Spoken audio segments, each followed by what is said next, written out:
Hello viewers, কেমন আছেন সবাই? আমন্ত্রণ জানাচ্ছি আরও একটি রেসিপি দেখার জন্য। বিফ হাঁড়ি কাবাবের দারুণ সহজ আর মজাদার একটা রেসিপি নিয়ে আজকে হাজির হলাম।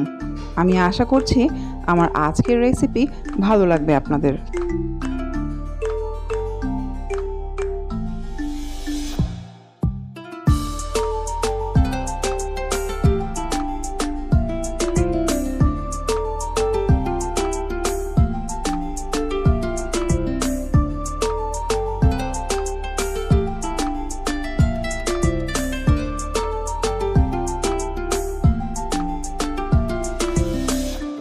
বিফ হাঁড়ি কাবাব তৈরি করতে আমি এখানে নিয়ে নিয়েছি হাড় চর্বি ছাড়া আধা কেজি গরুর মাংস।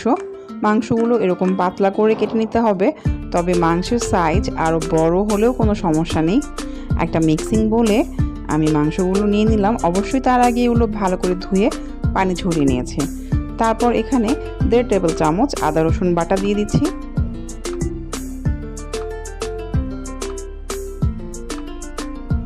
হাফ কাপ টক দই দিয়ে দিচ্ছি।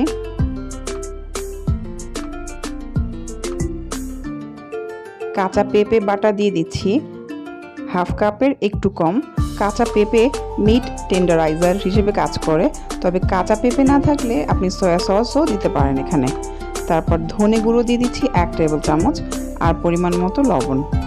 এবার এই সবগুলো উপকরণ হাত দিয়ে খুব ভালো করে মাখিয়ে নিচ্ছি। মাখিয়ে নেওয়ার পর এটা নর্মাল ফ্রিজারে কমপক্ষে 5 থেকে 6 ঘন্টা রাখতে হবে। তবে যদি আপনার হাতে সময় না থাকে 2 ঘন্টা অবশ্যই রাখার চেষ্টা করবেন। এবার একটা পলি র্যাপার দিয়ে আমি এই মাংসগুলো ঢেকে আমি এটা নর্মাল ফ্রিজারে 2 ঘন্টার জন্য রেখে দিব। আজকে আমি যেই বাটিটাতে আমার মাংস ম্যারিনেট করেছি এটা আমার মায়ের ব্যবহার করা একটা ফেনি সেট, যেটার সাথে আমাদের অনেক স্মৃতি জড়িত আছে। এটা অনেক বছর আগে যখন আমরা খুব ছোট ছিলাম তখন আমার মায়ের কেনা ফেনি সেট ছিল। তো আজকে আমি আমার মায়ের হাতে সেই স্মৃতিটা ধরে রাখার জন্যই এই ফেনি সেটটা ইউজ করলাম। তো যাই হোক, আমি প্যানে আধা কাপ সরিষার তেল নিয়ে তাতে 3-4 টুকরো এলাচ, দারচিনি, লবঙ্গ আর তেজপাতা দিয়ে একটু নাড়াচাড়া করে তাতে আমি পেঁয়াজ কুচি দিয়ে দিচ্ছি 1 কাপ পরিমাণ। পেঁয়াজ কুচিটা খুব বেশি ভাজা যাবে না, মানে বেরেস্তার মতো করা যাবে না। একটু নরম হয়ে এলেই তাতে ম্যারিনেট করে রাখা মাংস দিয়ে দিব। এরপর এটা খুব ভালো করে নেড়ে চেড়ে দিচ্ছি। প্রথম স্টেজে চুলাটা একদম মিডিয়াম লো ফ্লেমে থাকবে। নেড়ে চেড়ে এটা আমি ঢেকে দিব 5 মিনিটের জন্য। আপনারা নিশ্চয়ই লক্ষ্য করেছেন এখানে আমি কোনো এক্সট্রা পানি দেইনি। মাংস থেকেই পানি উঠবে আর এই পানিতে এটা সিদ্ধ হয়ে যাবে। এটা অল্পতেই সফট হয়ে যাবে, কারণ এটা আমরা অনেকটা সময় নিয়ে ম্যারিনেট করে রেখে দিয়েছিলাম। আর এখানে কাঁচা পেঁপে আছে, টক দই আছে, আপনারা বুঝতে পারছেন।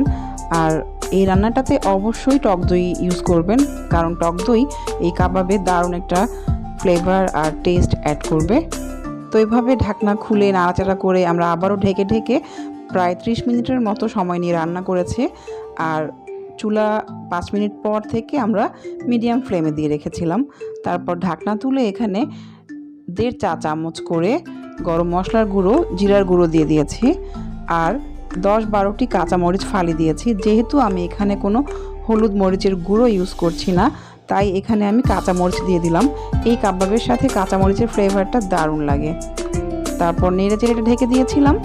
তারপর একদম লাস্ট পর্যায়ে আমরা এখানে 1 কাপের মতো অনিয়ন রিংস দিয়ে দিচ্ছি। এই অনিয়ন রিংস কিন্তু একদম সিদ্ধ হওয়া যাবে না, মোটামুটি হাফ সিদ্ধ করে নিতে হবে। আর এই রান্নাটা টোটাল কমপক্ষে 45 মিনিটস সময় নিয়ে রান্না করতে হবে। ঢেকে এবার আমরা এটা আবারও একদম লো ফ্লেমে রেখে দিব।